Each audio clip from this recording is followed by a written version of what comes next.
Okay, I think we'll get started. So thank you, as I said, for joining us for tonight's Harvest Casual Information session.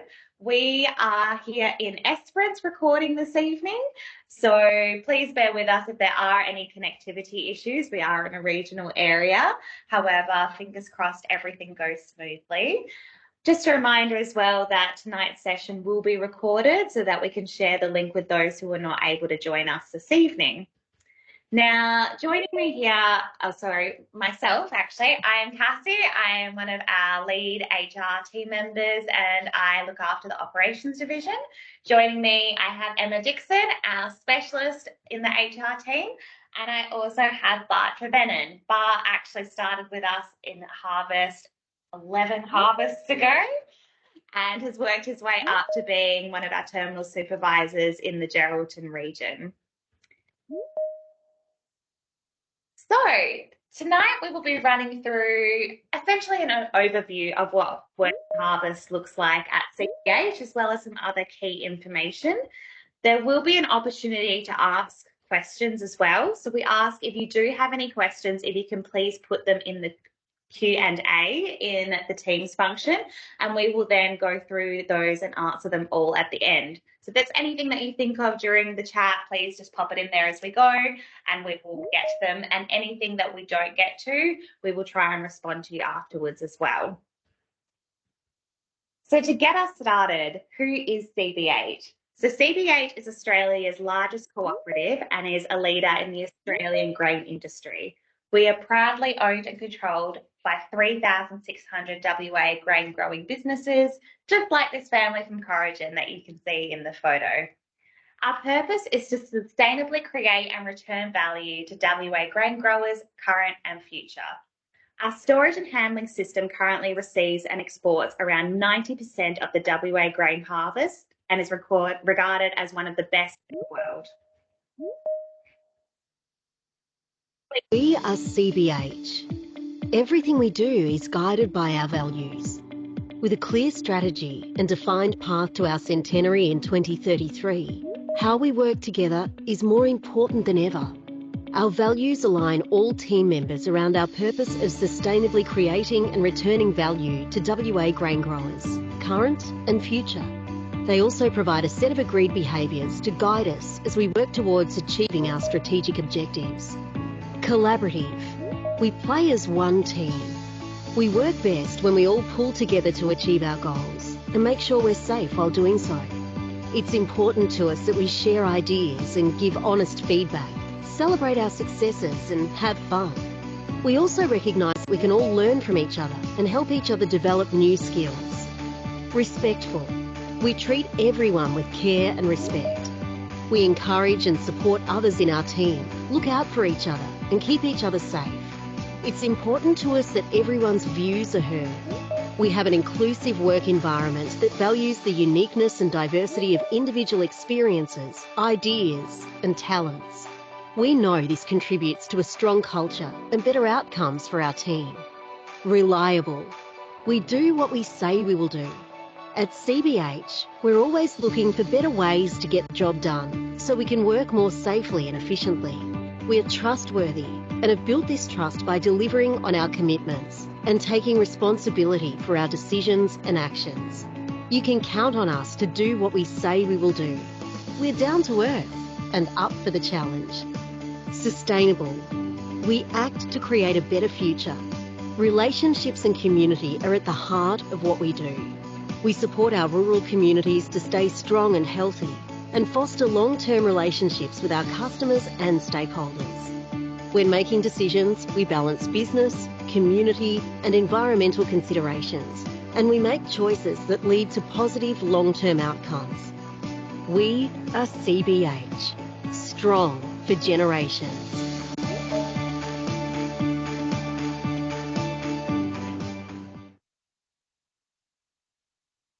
Cool, guys. So I'll chat to you guys about what Harvest is like at CBH. So about Harvest, what does it look like at CBH? So CBH manages sites across regional WA where our growers deliver the grain once it has been harvested. So each year, CBH does a massive harvest recruitment where we get our harvest casuals to help keep our sites moving and getting growers in and out of the bin as efficiently as possible. Last year we've had back-to-back record years, and last year was a record-breaking harvest where we hired approximately 2,000 harvest casuals to help us receive 22.7 million tonnes of grain, which is an enormous effort. And without the harvest casual team, you wouldn't have been able to get it done. So when does harvest start? It's a bit of a tricky question depending on where you are in the state. So you kind of look between October and mid-November for a start. Like up north, they'll start a bit earlier, and right down south in Esperance, they'll start a bit earlier as well. But mainly throughout the state, usually mid-November. A variety of factors can affect when harvest starts, harvest bans, wet weather conditions, anything that may impact getting the crop off for the growers. So safety first at CBH is our number one priority. Some of the hazards we have on site include noise, grain dust, moving machinery, tailgates, manual handling, and heat fatigue. And to combat that, of course, we supply every harvest casual with PPE, which includes high-vis shirts, gloves, hats, safety glasses, earplugs, sunscreen, and fly nets. You will need to supply your own steel cap safety boots and long pants. Sorry, guys. Travelling to sites. So because lots of our sites are in regional WA, sometimes a bit of travelling is required.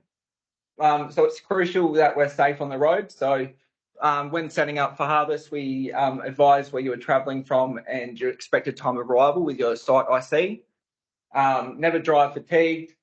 Never rush to get to your destination. Ensure you bring enough supplies for your trip. Ensure your car is roadworthy and you have a plan in place for any potential risk.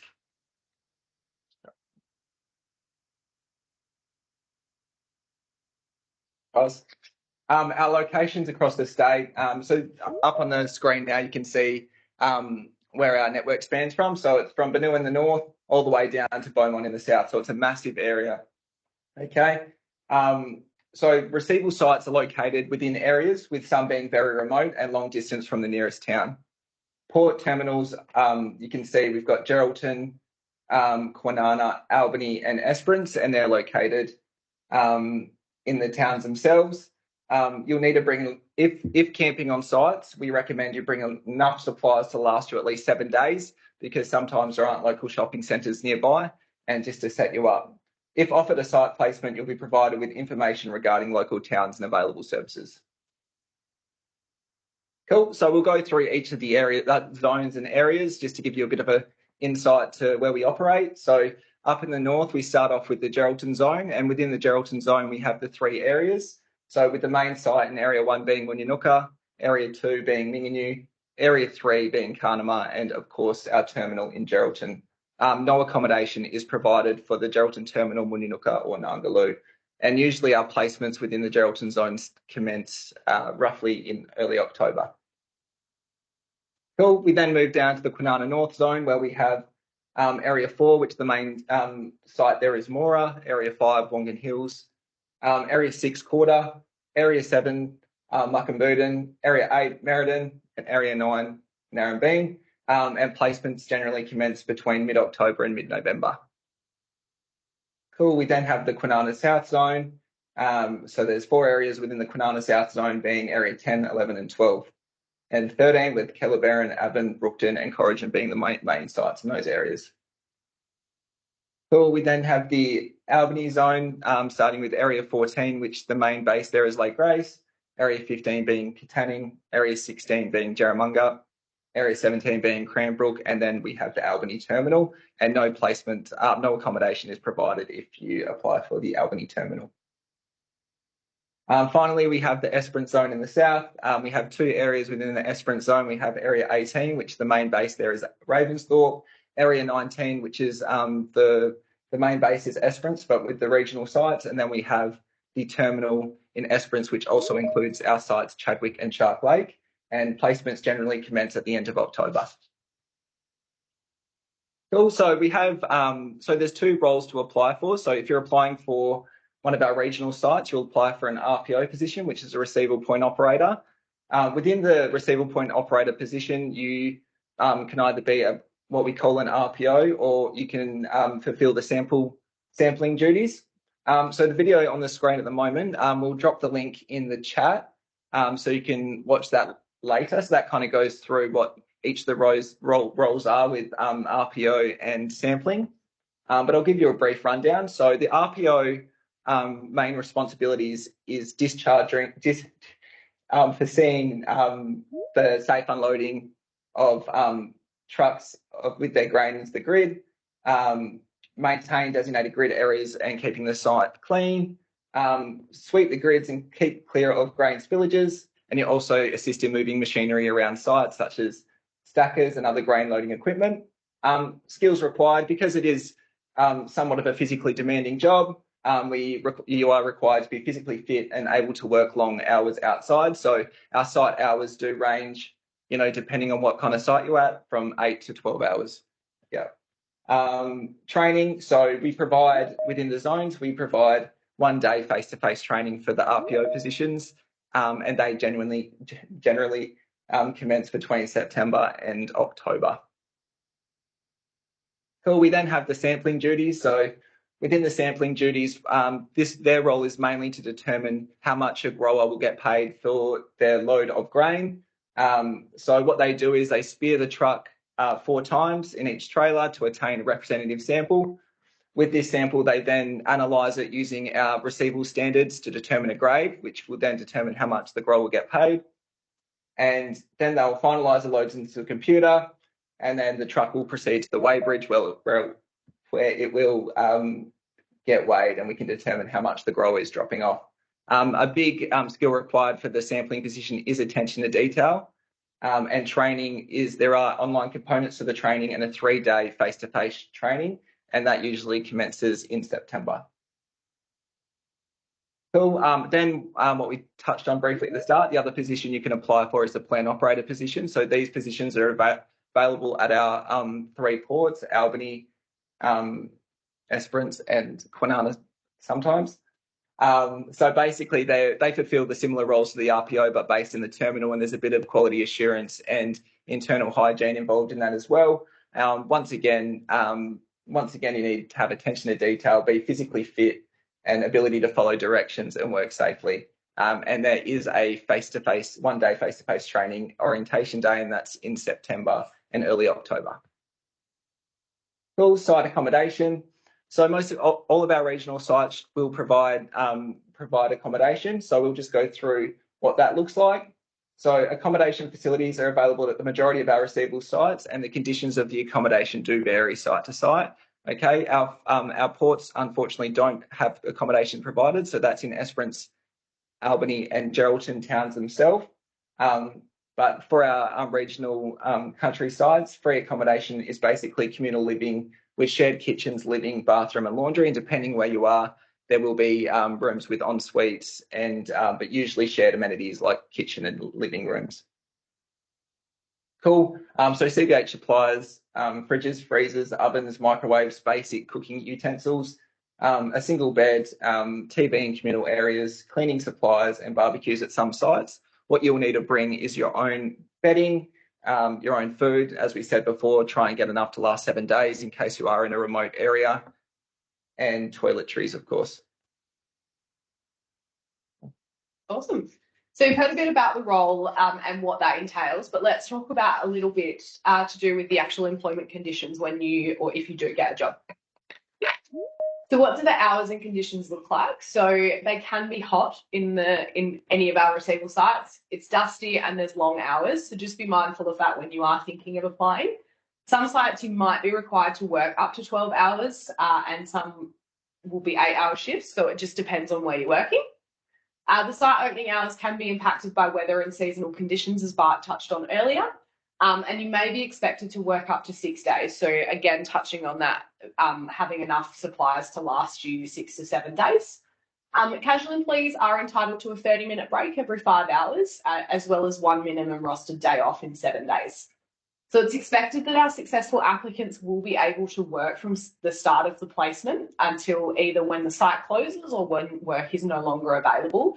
So what this means is if you are a student and you're looking at leavers or anything like that, holidays over that break, it may not be possible for you to kind of take that. And it will be taken into consideration when you do apply. So please make sure that you do have any blackout dates listed on your application. Leave for completing exams, however, will be permitted, but please ensure that they're listed on your application and you do discuss that if you do progress your application. So what does the pay look like? The minimum hourly rate is $29 an hour, but this can vary depending on what enterprise agreement you're covered by. So our receivable sites are covered under the country operators agreement, whilst our terminals are listed under their own enterprise agreement. These are all publicly available for you to find online. And your pay is weekly. So you're paid from a Saturday to a Friday. So payments for training. So as Bart mentioned, you are required to complete some training prior to commencing on site. All this training will be paid at the core rate within 2 weeks of completion. So you'll have your online pre-employment safety modules. So that will be paid at 6 hours. You'll have an on-site RPO orientation day. And then if you are doing sampling, you will have additional face-to-face training, which can range from 3 days if you've never done it before, or it could be 1 day if you are a returner and you're looking to do that one again. So some additional information to be mindful of. Prior to your employment, you will be required to complete a drug and alcohol test, and additional testing may occur throughout the harvest season as required. A bit about mobile phones, iPads and social media. So as it mentions on the slides that you can see, for safety reasons, staff aren't permitted to use mobile phones or other portable devices for non-business related stuff whilst on duty. And social media must be used responsibly while employed by CBH. So please make sure you're adhering to safety standards and any other standards for that one.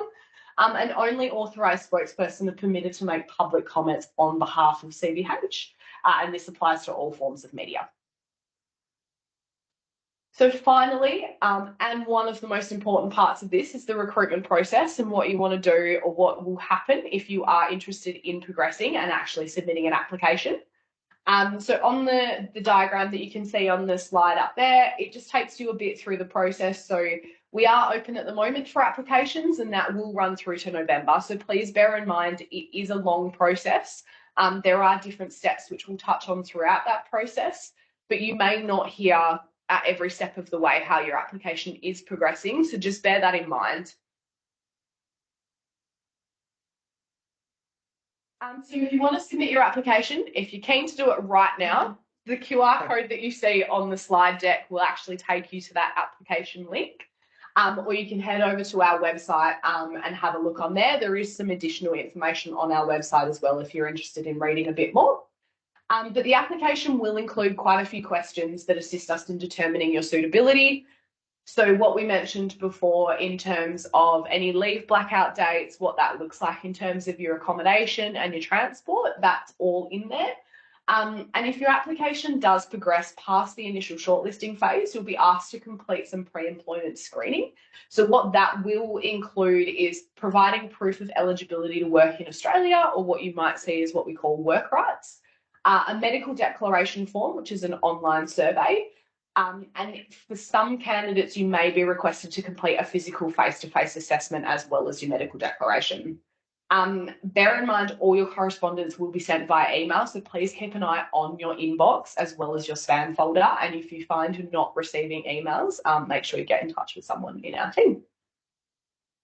So what do the next steps look like after that? So once all your pre-employment screening is complete, so the steps that we just touched on before, and you're shortlisted further, you might be invited to attend an information session with your chosen area or zone, or an interview for anyone who may submit their application later. If you're successful following that information session, you'll be required to complete some additional information in what we call our onboarding, and that's through a system called SuccessFactors. What that entails is providing some personal information for us to be able to make sure we can pay you and we get you in the system. So that's your bank account, your super, your tax, address, emergency contact, all of those sorts of basic information. And you will also then get your online learning assigned to you, and additional online learning if you are doing sampling. Once your online learning is completed, you'll be required to complete the required on-site training. So what we touched on before, whether or not that's a one-day orientation or your on-site sampling, that will be once you've completed your online learning. So your notification of appointment, if you are successful, you'll be offered a site placement via email, but you may also get a follow-up call just to confirm that you've received that. So throughout the process, you'll be asked to submit your site preference as well as your area preference. So if you do have a specific preference in that space, please make sure you include it so that can be considered. And when you're required to start work, the site staff will contact you via phone to make sure you're ready. We like to provide as much notice as possible. However, it's not always possible. And we may give you very short notice in terms of getting on site. So just be aware of that. And although we would be sad to see you go, if you do have to withdraw your application at any point in time, please make sure you either contact the CBH recruitment team or withdraw your application online, just so we know that you're no longer interested. Fantastic. Thank you. So now it's over to you. I understand that was a plethora of information for you to all absorb at once, but usually there are some questions as a result. As a reminder, if you could please put your questions in the Q&A section. However, I have noticed that a question popped up in the comments, so I'll go to that one first. And this was, how long was the last harvest?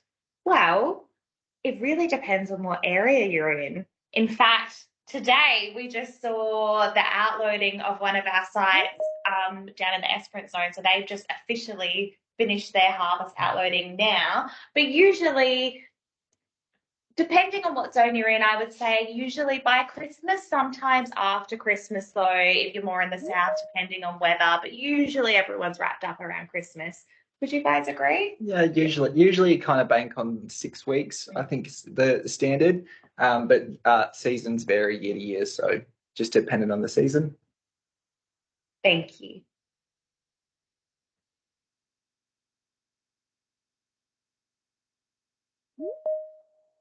All right.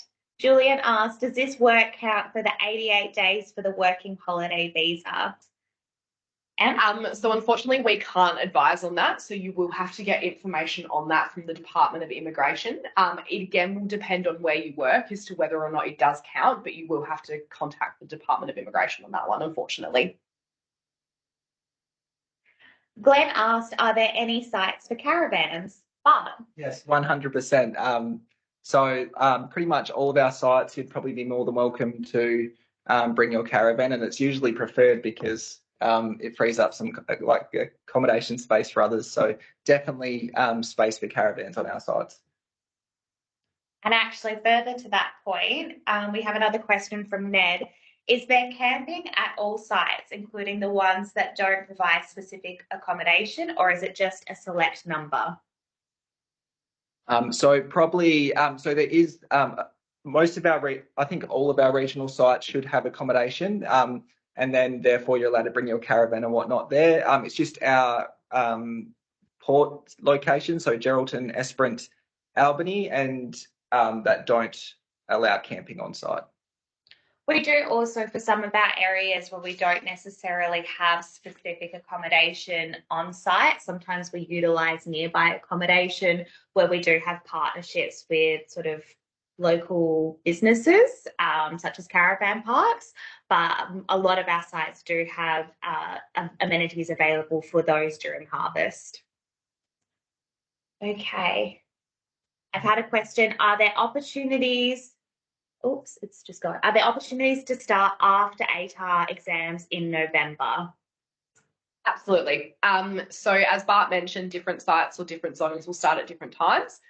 So if you do think that your ATAR exams are going to go towards the end of November, I'd suggest maybe looking at placements in Albany and in one of the regions between maybe areas 14, 15 or 17. Alternatively, Kwinana North and Kwinana South may start a bit later, but they'll absolutely be flexible for your ATAR. I'd just probably suggest not Geraldton Zone.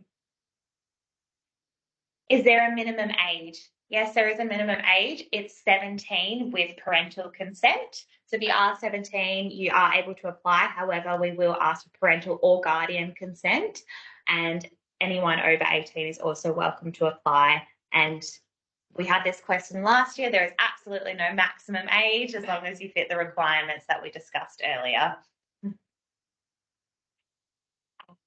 I'll give this one to you. Can you apply for RPO and sampling? So, and Emma might need to correct me, but you can, when you put in your application, I think you put your preference as sampling or RPO, but we do have our harvest information days where you can come to our locations and we can discuss the roles a bit more in detail with you. And once you're there, you can kind of let the team know what way you're feeling with the RPO and sampling positions. But if you do change your mind anyway, we're in the process, just let the team know. Yeah, and I would just add to that. So you are asked to give a preference. My suggestion is if you are interested in sampling, to pop that one down, because if you don't get allocated sampling duties, they'll then automatically pop you onto RPO duties.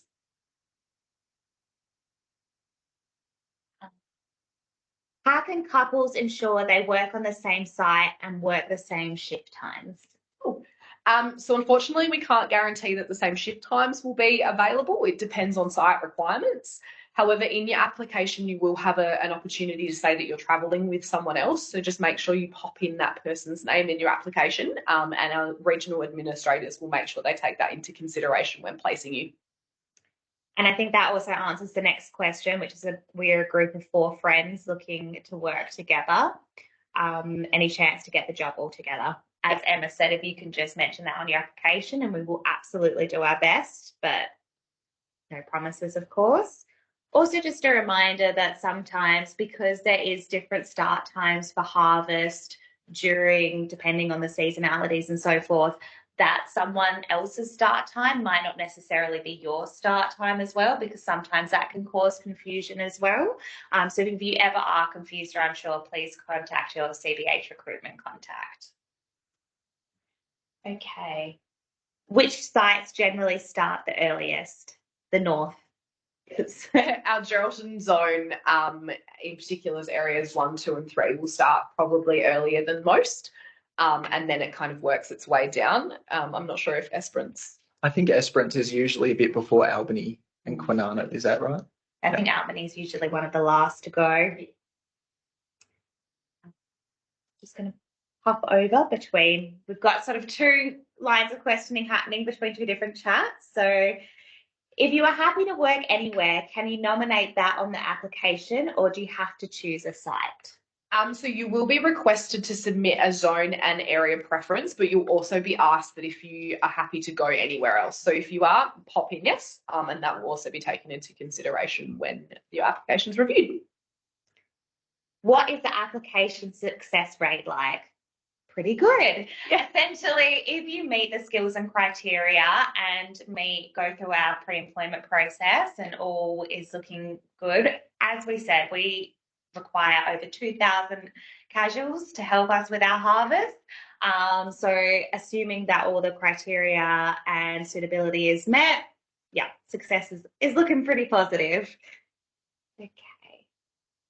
If bringing your own caravan or camper, is power generally available? Usually, yes, on site it is usually available. And if not, most of our regional towns will have a location where you can find that. If I work in Perth 1 day a week, would that hinder my application or job? Oh, Sam, that's probably a question that we would need to discuss more offline, because it would depend on where exactly you were interested in working, purely because of the requirement and some of our sites and also the remote locations. It might not be possible. But please contact us at our email and the contact details are on our website, and we can discuss further about what options might be available. Does CBH pay overtime or a flat rate? As Emma mentioned, all our rates are public and in our enterprise agreements, which can be found online. And depending on the hours that are worked will depend on the rates that you will be paid. So couldn't give you every scenario right now because, as you can appreciate, there are many and it does depend on which role you're in. But please feel free to look up those agreements, or please feel free to contact us directly and we can discuss further. How many days per week are the positions? So you would say we usually go off 6 days a week. So most sites are open from, you say, Monday to Saturday, with Sunday being a fatigue day. Our bigger sites are open 7 days a week, so usually work through that. But it most likely prepare yourself to work a 6-day week and averaging out 12 hours a day. Are double room accommodations available for couples, or would you have to have 2 single rooms? So dependent where you are. So some of our sites, like I said, with the older style accommodation, would definitely usually have enough space within those rooms to share a room. But just as a basis, I would probably go with no. I would say usually there's just the one space for one person in the room. It is very dependent on the site and the accommodation, as Bart said. Yeah. If you had a caravan and had to book into a caravan park, would this be subsidised? I don't think so. We would have to look into the situation itself, Jennifer, and probably discuss that further. If we were able to accommodate on site, then potentially not, but it also depends on potentially what site. So that's a bit of an open-ended question. Generally, as a rule, no. But certainly, if you contact us directly, as I said, at our email, which is on the website, we can discuss further what that might look like.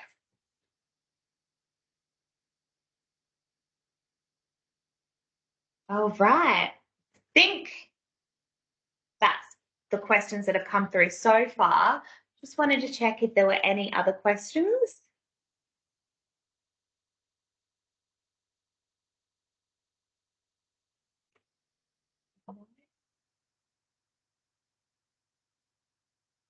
Okay. Well, that brings us to a close. Does not mean if you go away after today and think of any other questions. Here's another one. Can you find the zones on the website? Yes, you can. Yes. We have the map that you saw today in these slides are available on the website. And as a reminder, the recording from today's session will be shared after today as well. So you will be able to go back and watch this again if there was something that you might have forgotten or didn't have a chance to properly absorb at the time. And as a reminder, Kelly was also kind enough to include the links to the videos in the chat as well. So please don't forget to have a look at those if you're interested in what the roles are. And I can see she's just popped the map in as well. Thank you, Kelly. Okay, so as I was about to say, if there are any other questions that you do think of after today, please contact us. As I've mentioned a few times now, our contact information is available on the website, and we will be able to answer any of your burning questions. Also, any of the questions that are a bit more nuanced and might be a bit grey, but we can't provide a general answer. I'm really happy to have those discussions. As we mentioned, this will be available on for your viewing. And I think that's all. I'd also like to thank the team for being here today and taking time to speak with us. Behind the scenes, we also have Kelly from our corporate affairs team and Ben from our health and safety team helping us with this evening. So we do thank you. And actually, I've just seen one last question that I just want to squeeze in. Is there a requirement for a manual driver's license? No, you do not have to have a manual driver's license. However, often you will need to be able to get to and from site, and a lot of these locations are quite remote. So a driver's license of some form and a vehicle is more often than not needed because a lot of these areas are really remote. Okay. Okay. This is the last question. Are dogs okay? We do not have dogs on our sites. However, if you are staying, perhaps if you go for a role at one of the terminals instead and stay somewhere of your own accommodation, you are, of course, welcome to bring your pets with you. Okay. Thank you, everyone. Please feel free to send any